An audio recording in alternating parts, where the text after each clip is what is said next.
in and out of lockdown for almost a year, but our next guests have been living in solitude for almost 2 decades. The Poor Clares of Arundel are a group of nuns who live alone in a convent in the south of England where they pray and teach and sing. And now their songs have been heard all around the world after their heavenly voices earned them a chart-topping album.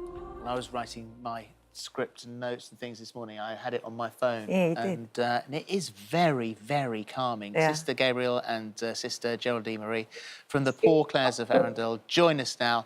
How very lovely to have you, ladies. Thank you for joining us today. The thing is that, you know, I wonder what you think when you look at all of us in the state we've got ourselves in our isolation for the past year, when you've been doing it for such a long time. How do you cope where we haven't? Well, I think it's the lockdown for us is part of our life, and it's something that we live daily. But we can imagine for so many people, it's so difficult to stay at home, to work from home, not to be able to see your family or to meet your friends. It's so painful.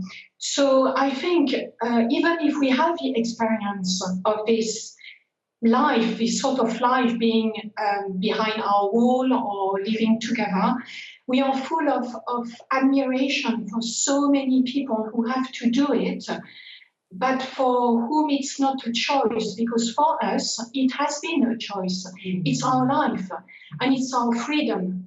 But for so many people, it's like a huge trial that they have to face every day. And you say that actually what helps you is having structure to your day, and that's something that we could learn from, to have a bit of structure, even if it's small things like having an afternoon cup of tea or something like that. But I imagine part of your structure is singing together. It is. We live a very structured day, Holly, and so it's just something that comes so naturally to us, and we sing 3-4 times a day, and 7 times a day we come together as a community. We're a praying presence really for the world. Whether people know that or not, we're here, and our album, which we've produced and which has made us become more visible at the moment, is enabling people to see something of who we are, and yet our life somewhere is hidden. And so, but now we're more visible.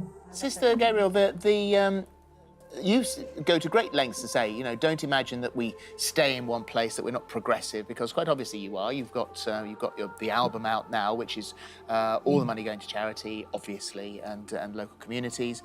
But was it an easy decision for you to make to do this? Because I would have thought there's a lot of trust. Mm-hmm. Wow. Do you know, Phil, imagine.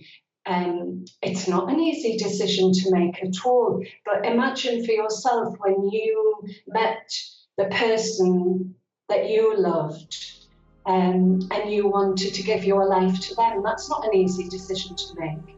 So I think in every walk of life, whatever, whether we're single or married or whether we're being called to religious life, it's an act of faith, isn't it? It's an act of trust. Somewhere you're placing yourself in the hands of somebody else, and we're all doing that somewhere. So of course it takes great courage, and you have to believe somewhere that ultimately it will work out and it'll be okay.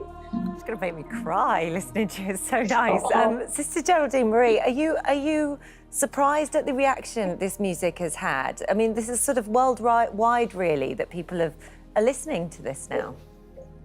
Of course, we have been taken by surprise, because we couldn't really imagine the success of the CD.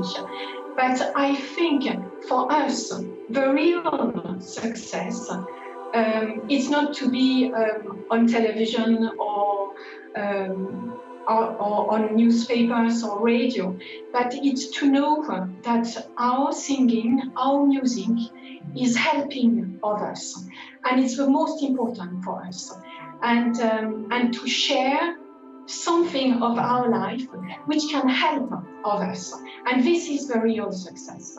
And our success is... Do carry on, do carry on.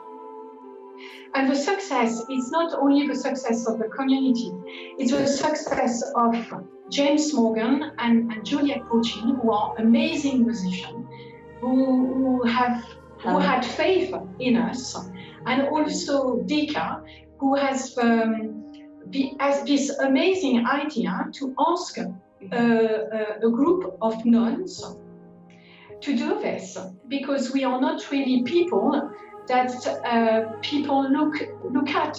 You see, well, I've got to say, the album topped the UK Classical Artists album, spent 9 consecutive weeks at #1 on the UK Specialist Classical chart last year, returning to the top spot again in 2021, and then got to #3 in the classical chart in Belgium, #5 in Canada in the classical chart, #6 on the Amazon American bestsellers chart.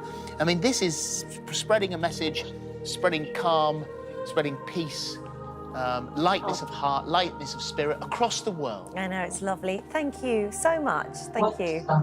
You're welcome. Oh, you're welcome. We're really thrilled, you know, we're just thrilled that something of the essence of our life is helping people, that we just want to say that when you listen to our CD, if you're at home and you're fed up or you're anxious or you're feeling depressed, or even if you... just that somewhere in Arundel, in West Sussex, there's a community of women, and we're here and we're with you, and we're making the journey as well. Okay, thank you. You know, when some people, they just talk and they really get you, don't they? Yeah. Thank you. Oh, that took me by surprise. You're going to have to read this bit. The Clares of Arundel digital deluxe album, Light for the World, is out now and available to download on all streaming platforms. Sorry, so when somebody says that it's all going to be okay, it's nice to hear, isn't it? Yeah.